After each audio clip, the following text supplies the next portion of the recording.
Good evening, ladies and gentlemen. This is episode 3 of the Soaring Wing Show. I'm your Trent host, Wright, bringing you all things Eagles every day.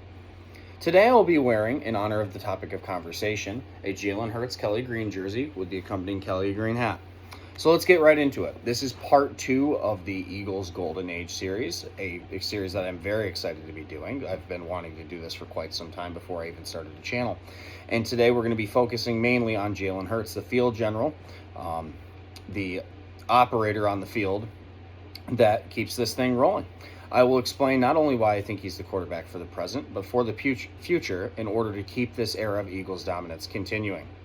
So Jalen Hurts is my all-time favorite Eagle, second only to Lane Johnson, who obviously has been on the team longer than him, so maybe Jalen passes him in the future.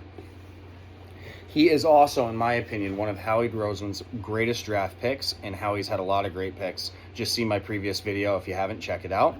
I go over Howie Roseman and his impact on the team during this last decade as well.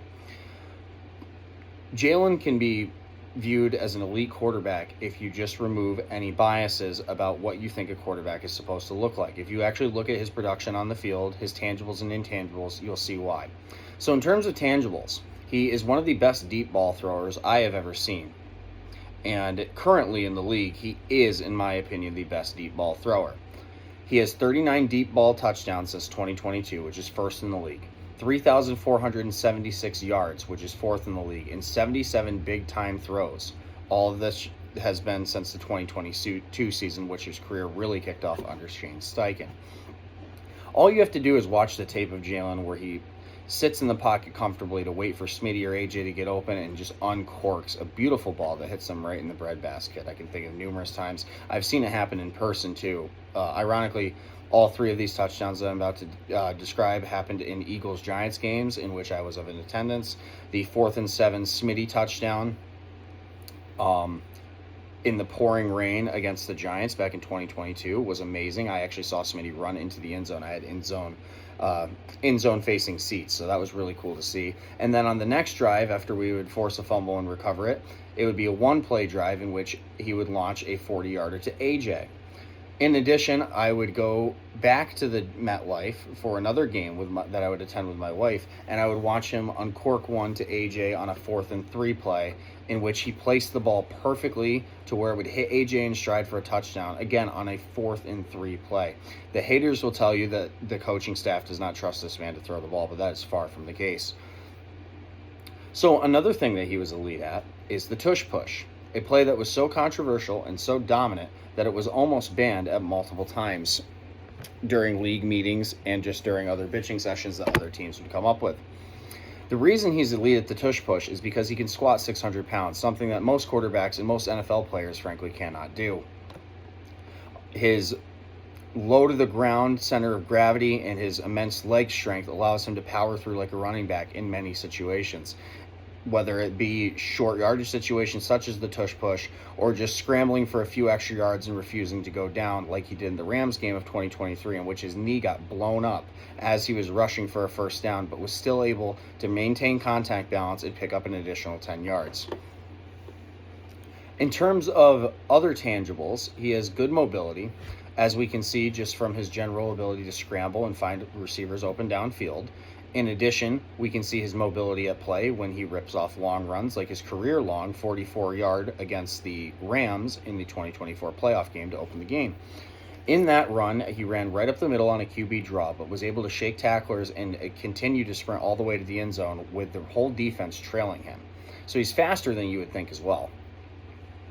In terms of throwing, he does favor the deep ball, so there is some areas to improve on, especially the middle of the field, but I truly believe drafting Mekhi Lemon and letting Smitty become the wide receiver one in this offense will benefit him in that aspect of his game, as both Smitty and Lemon respectively are very good over the middle receivers.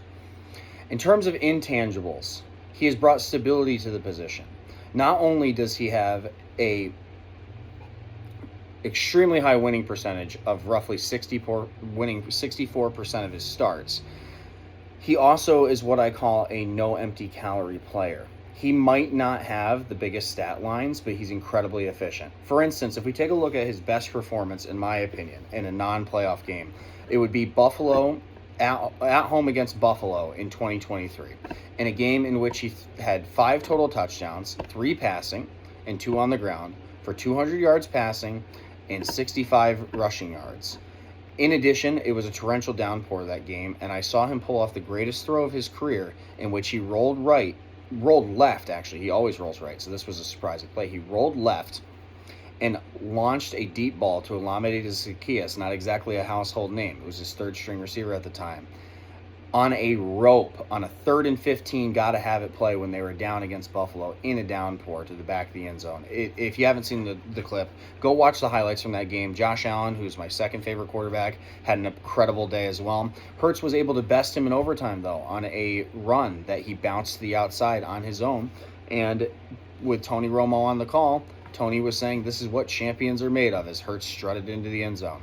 Now, we would collapse down the stretch in that year because of terrible defense. If you don't believe me, just look up our stats. We gave up the most yards in the league that year. We had Matt Patricia calling defensive plays. It was just an all-around disaster, but Hurts carried most of that season. We started us off with a 10-1 start with multiple comeback wins, one of which against the Chiefs, one of which against Buffalo. And these are quarterbacks that he's facing, such as Josh Allen and Pat Mahomes, not exactly Joe Schmoes. So the peak of Jalen's career, though, is obviously his 2 Super Bowl performances. Super Bowl 57, in which he was basically the entire team's offense. He led the team in rushing. He threw for over 250 yards. He had a 2-point conversion, multiple rushing touchdowns, and including an amazing deep ball to AJ. I believe it was about 47 yards, if I were to imagine, in which he threw a perfect fade ball to the back corner for AJ to just go snag out of the air. And then, of course, his Super Bowl 59 Super Bowl MVP performance, in which he had 2 touchdowns through the air, 1 on the ground, 1 interception, which was basically an arm punt because it didn't result in Kansas City scoring anything. And in my opinion, one of the most famous plays in Eagles history, his perfect deep ball touchdown known as the dagger, in which he threw to send the Eagles up 34-0 and basically twist the knife in the Chiefs and leave them for dead. His intangibles would include leadership. Although the mainstream media would tell you that he is a bad leader and that people hate him in the locker room, most of that comes from A.J. Brown and Kevin Patullo, in my opinion, both of which are now out of the building, so you're going to start to hear more positive articles about him. Currently, he is down in Orlando, Florida, with the entire passing offense, with the exception of Lemon, who is recovering from an injury, playing golf and engaging in team bonding activities and training ahead of mandatory minicamp. So if he's a bad leader, I wouldn't imagine that all of his teammates would be friendly enough to go on vacation and do extra training with him. His greatest intangible and his greatest strength on and off the field, though, is his ability to remain cool, calm, and collected in almost any situation. He plays in Philadelphia, which is a very negative media market. One of the main reasons why I started the channel was to bring positivity to the Eagles fandom, because a lot of time, whether it be national or local media, there's not much positive spin on my birds. But Jalen takes all the hate pieces, all the articles, all the analysts saying he's not top 10, and he just uses that as fuel. He even was famously quoted as saying, if all the hate and all the disrespect is what it takes for me to be a Super Bowl champion, then keep it coming. And he uses that as fuel. Jalen as a starter has never had a losing record, nor has he ever missed the playoffs. He wins double-digit games on average every season. His worst season was his first season as a starter, in which he went 9-7 before not playing in the final game due to resting the starters for the playoffs. Since then, he's been to 2 Super Bowls. His down seasons were both 11-6 seasons in which he made the playoffs, and he was not the problem with the team, in my opinion. Play calling is what cost us last year, and if you look at the Bucs game in 2023, that was all on the defense, in my opinion. So we have a quarterback that wins 64% of his games, has amassed 173 total touchdowns since he took over the team in 5 seasons as a starter, which averages out to about 34 touchdowns a year. Incredible levels of production for a guy that truly doesn't put up many passing yards. Again, it's all about efficiency. You could be Dak Prescott, you could be Justin Herbert and throw for 4,000 yards and get blown out in the playoffs. I'm fine with that for other teams, but not for mine. I'd rather have the quarterback that wins. Another thing that's remarkable about him is he really doesn't mind taking a back seat in the offense. When Barkley came to the team and they gave him basically the keys to the offense. Hurts did not raise a stink. There's other quarterbacks that would, maybe audible into more pass plays or make it known that they have to be the center of the offense. Hurts was fine with taking a back seat and just racking up the wins, playing good game manager quality football when Saquon was rushing for 70 yards at a time. But when it came time for him to rise to the occasion in the NFC Championship game and the Super Bowl, he was able to put the team on his back in both areas there. Saquon, I believe, only had about 50 total yards in the Super Bowl. Jalen Hurts on his own had 72 yards rushing, which broke the previous Super Bowl record, which was held by Jalen Hurts with 70 yards in Super Bowl 57. He was the leading rusher in both of those games for both teams. So we have a quarterback who performs best under the bright lights, who can match up with any quarterback in the league. For instance, in his draft class that includes Tua, Jordan Love, Justin Herbert, and Joe Burrow, he has more playoff wins. Well, not more. I'll be fair to the guys. 6 playoff wins, which is the same amount of playoff wins that the rest of those gentlemen have in total. I will take the proven winner every single time over any one of those guys. All in all, Jalen Hurts is an elite player in my opinion. He will continue to be elite into the future under the new offensive coordinator, Sean Mannion. And I am excited to announce to you all that I actually purchased an open practice ticket so I can go watch him practice in person and get a feel for what the offense is going to look like for this season. I think that as long as we have Jalen as a starter and Howie as a GM, Nick as the coach, and Lori as the owner, this golden age will continue far into the future.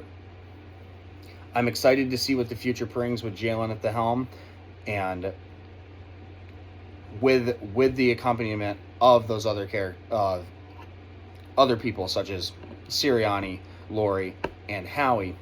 Next video, we will be going into the Nick Sirianni variable. Like Jalen, a very underrated figure in the NFL. Never gets enough credit for the coach that he is.